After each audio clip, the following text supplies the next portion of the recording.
Ding dong, the witch is dead. Shane Waldron out in Lake Forest. The Bears fire the offensive coordinator. Don't you love when Matt Eberflus speaks? Even though it's a written word in a statement, he said this decision was well thought out, as opposed to giving the ball to Doug Kramer on fourth down near the goal line. I'm Danny Mack. Coming up in just a few minutes, what does Moose Johnston think about the future of the Bears head coach, and where should Bears players be talking? It's not where they have been. We get to Moose in a second. I talked to him just before the news on Shane Waldron broke. I want to remind you, if you enjoy wagering on college and pro football, check out the same game parlay at Bet Rivers.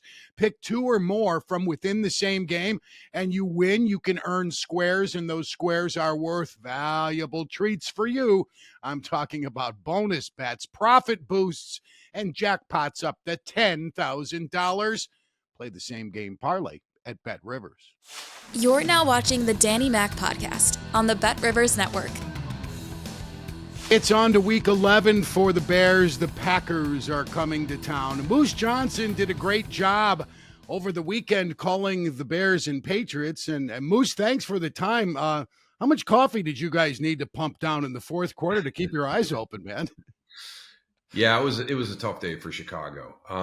But we had seen, New England during the course of the prep, and it's just an inconsistent team right now, just because of the changeover and the rebuild and everything that's going on in that organization.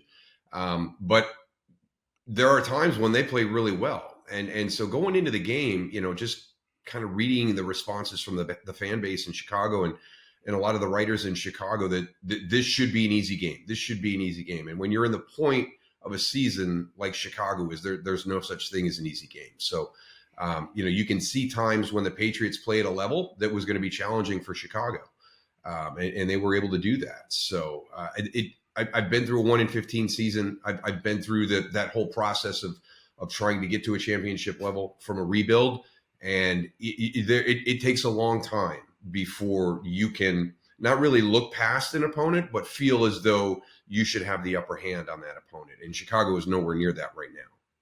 I'm glad you mentioned your experience at 1-15, and you alluded to it in the game broadcast the other day. The Herschel Walker trade turned things around. It was a big part of what turned it around in Dallas, and I had to laugh this summer, Moose, when I heard so many people likening the Ryan Poles trade with Carolina to the Herschel Walker trade. Slow down. Let's get Caleb Williams a varsity letter. Let's see if Bryce Young can recover a little bit. And then you have Will Anderson in Houston, who's doing great things as a pass rusher. The Bears passed on him 2 years ago as well, and then paid Montez Sweat $98 million so he can be offside and only play in 60% of the snaps so far this season. We're a long way from Herschel Walker type status for that trade, aren't we? Yeah, that was something that absolutely shifted the trajectory of our organization. And I think the big thing is people go to the Herschel Walker trade initially, and until you really go and dig into it and look at all the different trades that happened beyond that and all the different players that came to us via the draft beyond the initial trade, it's unbelievable the amount of draft capital that Jimmy was able to pull in off of that trade. So that's a hard decision too. I mean, you come in and you've got one player that's going to draw, fan attention, fan base attention, media attention, and, by consensus, probably the best athlete on your team at that time, and be willing to step away from him. But that was how Jimmy did things. And if we're going to turn this around, let's turn it around quick. What's our best option to do that? And there was conversations about, well, you're getting rid of probably the best player on your team right now. And we're not worried about tomorrow. We're worried about next season, the season after that, and the season after that. So, yeah, I don't think it's fair to compare anything to that trade, because it just shifted the trajectory of two franchises in completely different ways, and really was the cornerstone and the foundation for our championship teams moving forward. 3 titles in 4 years. That's pretty significant, and some Hall of Fame talent along the way as well. What's missing with Caleb Williams other than his confidence right now after this 4-5 start? Well, that's the biggest thing. So if the confidence is shaken, then that's a hard one to break, because now you've got to have success to start to rebuild that confidence. What I see from him is there's an opportunity to take what he does well, which is a number of different things. I mean, he's very talented as a quarterback. And you see that in times during the course of the game. And we had it against the Patriots. There's a few times when the timing routes are there and he's just turning it loose and it's pitch and catch between the wide receivers. Those are the staples that you have to sprinkle throughout the game, to give him those opportunities. The other things are timing based. When is it appropriate, to run a hard play action and hold the ball, let him try and stretch the field. I think that's one of the big things that all young quarterbacks go through is, being open in the NFL. You hear this all the time, but it's absolutely true. Being open in the NFL is very different than being open in college. And you've got to learn to throw into those tight windows, which he has the confidence to do. But a lot of times those are on the stationary routes, the curl routes, maybe a speed out. But now you've got to get into that confidence and also the discretion of when is that throw allowable into the middle of the field. And that's where I think the big jump comes from the younger quarterbacks, is recognizing who is open on the move, the anticipatory component of the throwing into a space, trusting that wide receiver to get there into that spot that you're throwing to. So that was one of the things that we talked about during the game, just the time on task between quarterback and wide receiver, and how much are you spending at practice? Because I think one of the things that the NFL has made really challenging for all the teams is shortening the amount of time in the offseason with the OTAs, in training camp, during the course of the week, with padded practices. One of the things that gets lost in there is periods start to get shortened.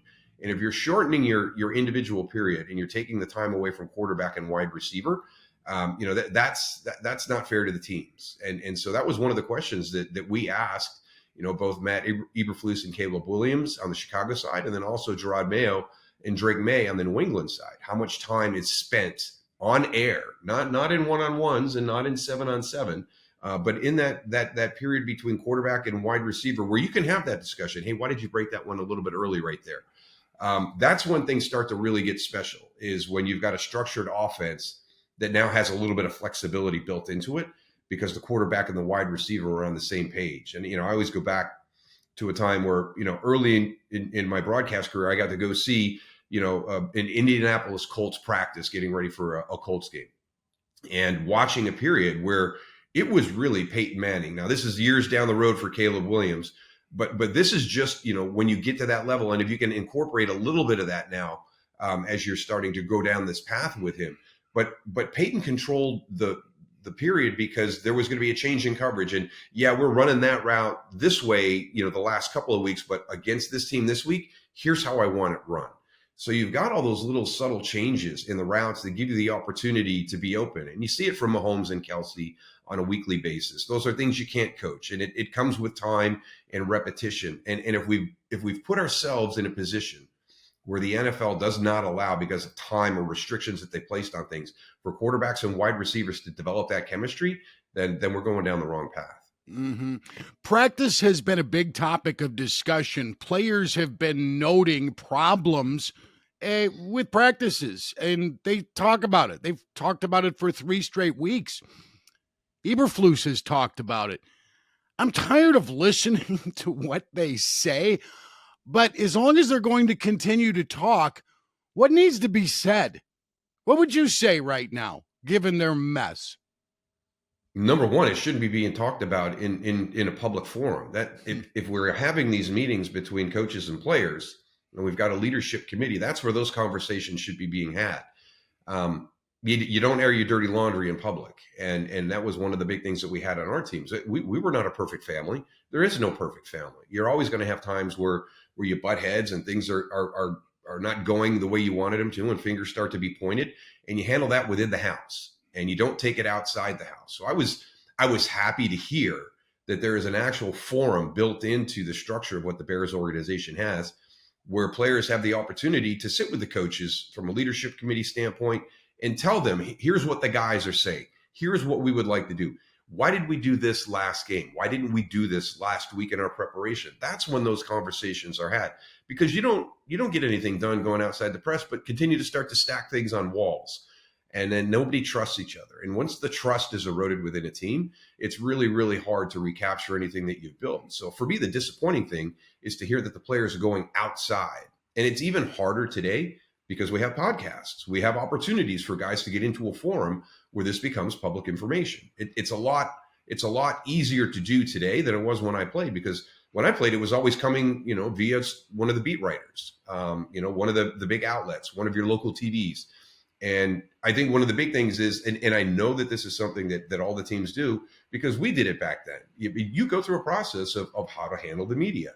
And the number one thing that is told is we do not solve our problems outside of the family. So never take an issue public before you've addressed it internally with your family. So that's the tug right now, is there's a process in place, and yet the guys are going outside that to try and get things fixed. I don't know if football fans care, but Rich Daryl Rimple, was that the name of the guy, the PR guy who Jimmy brought from Miami, was very good at his job. And you're right, that's a little bitty position in an organization that can swing perceptions. And that's something I wish the Bears would work better at too. How do you save this does Matt Eberflus, let me re-rack this.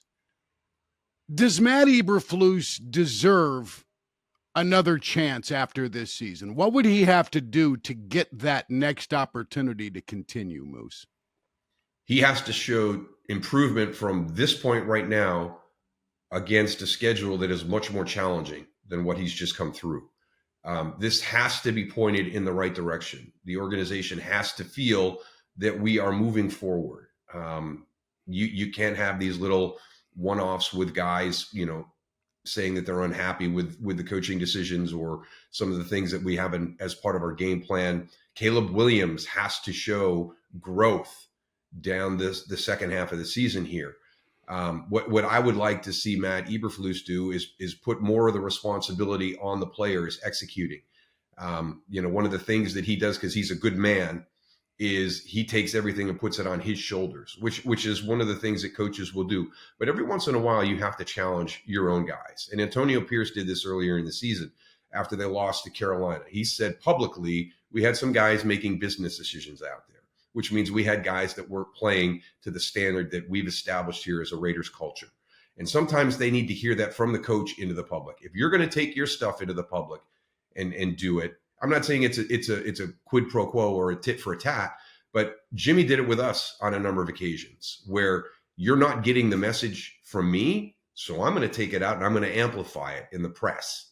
And you don't do it all the time, but you don't have to shoulder the burden, because it does make your coaching staff look as though they're not getting problems fixed. And a lot of times it's a breakdown between communication in the two. We're walking out of Soldier Field post-game Sunday, and one of the players goes by and just, whether he had his AirPods in and was on a call, or he was just, the frustration was there and he was just kind of just getting it off his chest. But how are we making the same mistakes week in and week out every week? And here's a guy trying to figure it out. So they know what the issues are, but they're not getting them done. And that's something that the Coach Eberflus has to get resolved by the end. And that's going to show itself in improvement down the second half of the season against all your divisional opponents, and then against San Francisco and Seattle. I mean, it is a murderer's row that is coming. Yeah. And they've got to be, if they can show that they've turned the corner against the caliber of competition that they have down the stretch, then I think that warrants an opportunity for Matt to continue to work with the Bears. They've got to show growth in the quarterback. That was one of the things that we wanted to talk about. I'm not a big fan of pulling the plug.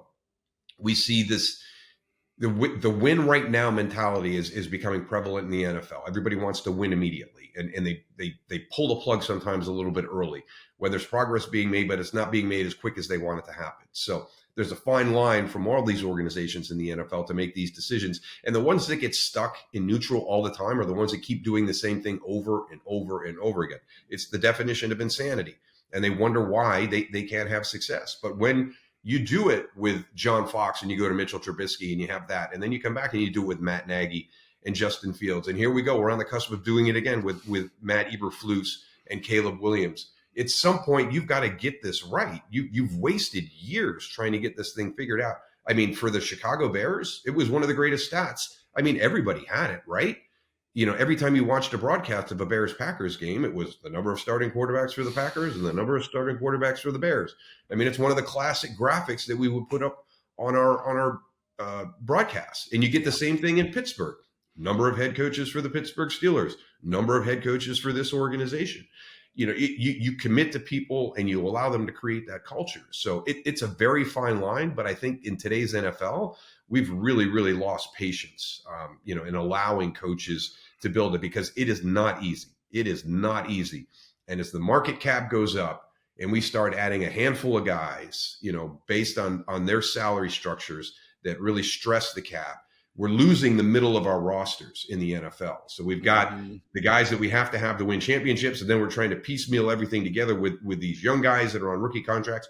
But we've lost those glue players, those players that are critical for every championship team that sat in that middle as we start to stretch this whole financial component of the NFL. Mm-hmm. I have one big picture question for you, but quickly to follow up on Eberflus and coaching in general. I have not talked to a player, a current player in any era or a former player who didn't say, as much as he may not have liked it, the head coach needs to have a dark side. He needs to be a prick on occasion. I wonder if Matt lacks that. I wonder if that's just a requisite component of the job that isn't in his DNA. I think that's more quarterback. That's always my definition of the quarterback. You know, you got to have that little nastiness to you. It's hard for me because we had one of the best in the business as our quarterback through my whole time in Dallas. And I watched Troy Aikman grow from a rookie trying to learn this to a guy who was at the top of his game and a first ballot Hall of Famer. So unfortunately, that's my reference that I always have to go to. But the big thing about Troy, and you'll see this in a lot of the highlights, is how demanding he was of us on the offensive side of the ball. And then really the team. And once we lost Jimmy and we lost that discipline and that thumb on the top, you know, Troy had to kind of assume some of that role too, which really, really frustrated him because he didn't want to be that guy, you know, for the whole locker room. He was fine with it on the offensive side of the ball because that's part of being a quarterback. But he doesn't need to be that guy across the entire locker room. And that's where the head coach has to step in. And we did not function without discipline. You know, I tell people all the time, we're grown men playing a young man's game or a little boy's game. And we love it. And it's the greatest game ever invented. But we also need structure and discipline within that. And there has to be, and that's where I think it's the head coach. I don't think the head coach has to be that bad guy. In your words, the prick. But he does have to have structure, standard, discipline, and consistent enforcement of that. One of the lines that I struggle with in the NFL is everybody will be treated fairly, but everybody will not be treated the same. I think you walk a fine line right there where you can have some breakdowns.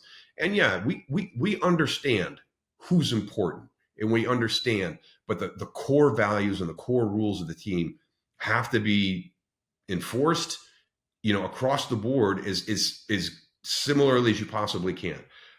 You know, we understand that if you're late for a meeting, you're not going to get suspended for a game. You know, a Tyreek Stevenson is going to get treated differently than a Caleb Williams. We get that. But there's certain things that are consistent on a lower level that have to be enforced, and that discipline and the acceptance and the responsibility that you're going to pay the price. Everybody knows that.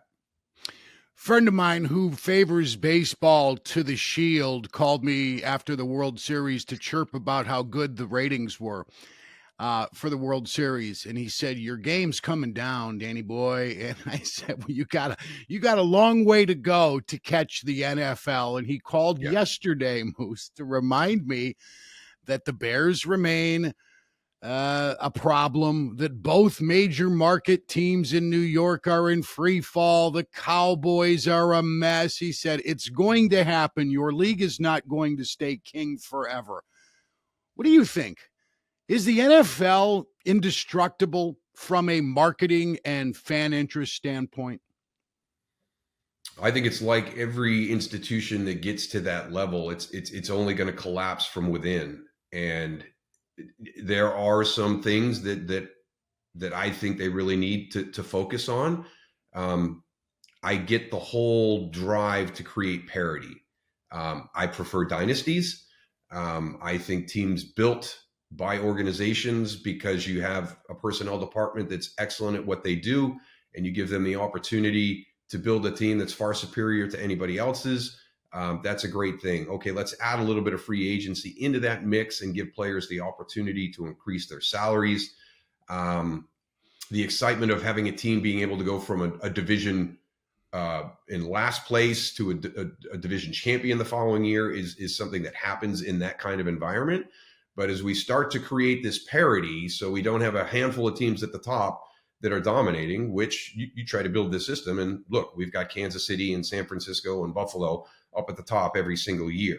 So it's going to find its way there with the great organizations. The organizations that are run really, really well are always going to stay at the top, regardless of what system you build. But as we try to get this whole thing about parity and keep 32 fan bases involved, because we can go from worst to first in 1 year. We don't have to wait 5-6 years to do this whole rebuild under a really good staff that's just come in, and we can tell that they're turning our franchise around. We're getting close to mediocrity. And that's that tipping point. When parity becomes mediocrity, I think it gets a little scary. And we are as close to that as I've seen in a few years. When you look at the number of 2-win teams we had at the halfway point last week, I think it was the highest number ever. We also had a bunch of 6-win teams. So just like we do with the teams, we've got a handful of guys that are getting paid really, really high salaries. And then we got a bunch of guys down here that are functioning off of rookie contracts, and we're trying to build that together. We still have that structure league-wide right now. We've got a couple of teams that know how to do this and have figured it out and have consistency with their coaching staffs, their personnel departments, and year after year after year, they are at the top and in the hunt for a Super Bowl. And then we've got a group down here at the bottom that just can't seem to figure it out, year after year after year. So we're starting to get that separation in the league, just like we're seeing with some of the teams. Moose, really good stuff. It's nice to catch up. First time we've done this on a Zoom call, so we can have matching awesome hair and matching icy blue eyes for all of the YouTube viewers. And I don't think I'll ever have. I'll never have the hair comment. I'm going to have that great hair. It's just white. It's a nice plot. You should be proud of it. Silver. Thank you for the time. I call it silver. Earned through trial and experience. Thanks for the visit, man. Appreciate it. You got it. That's Moose Johnston from Fox. He was drafted 39th overall in 1989. Man, that was a fun era. If you liked the running game, you could actually prosper if you were a fullback or a running back. I think last year the first running back taken was almost 39th by the Carolina Panthers. I want to thank Randy Merkin, who takes care of getting all of our guests here on the Bet Rivers Network for the Danny Mac Show. Alex Pastor and Troy Mocker do a great job as well. Sam Michael is my executive producer. Adam Delavitt runs the show. Lots more Bears and Packers coming up this week. Leroy Butler, the freshly minted a year and a half ago Hall of Famer, is going to join me to talk about the Lambeau Leap. See how many Packers do it at Soldier Field this weekend. I'm Dan McNeil. Thank you for watching and listening.